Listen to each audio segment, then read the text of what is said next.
How to Create a Glitch Monologues Season 16 Chapter 2. This is Season 16 of How to Create a Glitch in the Matrix Monologues Episode 2. In this episode, we will be talking about negation, tension and taking outs.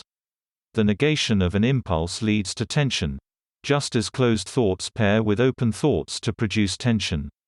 But it is the expectation of the release, which concentrates the impulse in its potency, and manufactures the tension. This expectation of a release is reliance, created by the entering into of a social contract comprised of expectation matching. That is, if you do this for me, I will do this for you, assist you with obtaining a release of an impulse. In the absence of expectation matching, that is, if the release is not obtained in accordance with the social contract, the actor may take an out, which allows a release of tension independently of any other social actor. The other option is verbalization. The point of all this is to establish that social contracts and reliance specifically play a role in the management of social tension. From the standpoint of glitching, the facilitation of the release of an impulse through either social contracts or outs undermines the process of artificially manipulating social tension to create a glitch. It is not enough to act on the preparatory exercises set out in Chapter 1 of How to Create a Glitch and resist impulses which condition one's bodily rhythms. One must also abstain from the communication of the need for a release of an impulse in the intervening period. It is by forcing this social tension into the social system that increases the likelihood of observing a glitch. Now, to some degree everyone possesses the ability to inhibit their impulses. Some choose not to inhibit. Others choose to inhibit. But the narratives provided in the non-consensual reality which runs parallel to this one, comprised of the experiences generated in the moments between moments, the infinitude which exists tangentially to this linear timeline, are fundamentally born of the affirming experiences of others. To those who do not inhibit, their lives are a mishmash comprised of their inhibited impulses become actualized.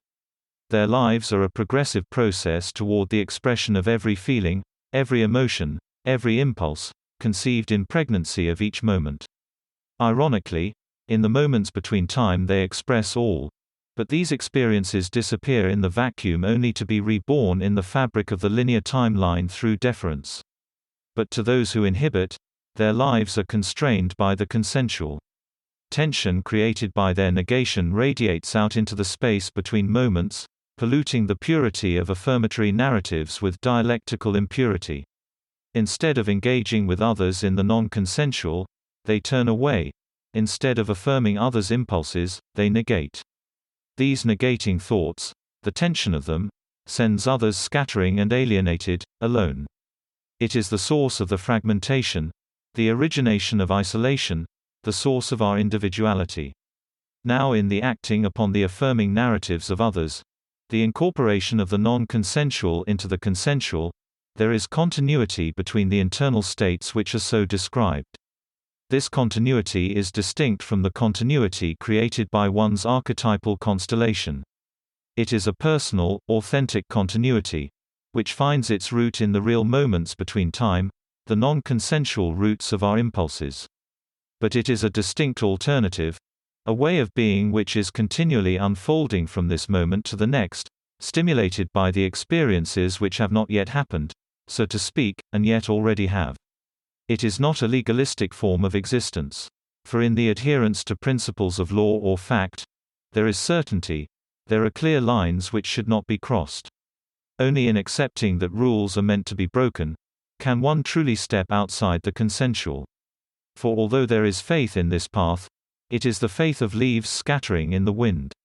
There is no forethought, no control, no restriction, only abundant passion flowing as a stream through the deepest recesses of one's unconscious mind. That's the end of the podcast for today.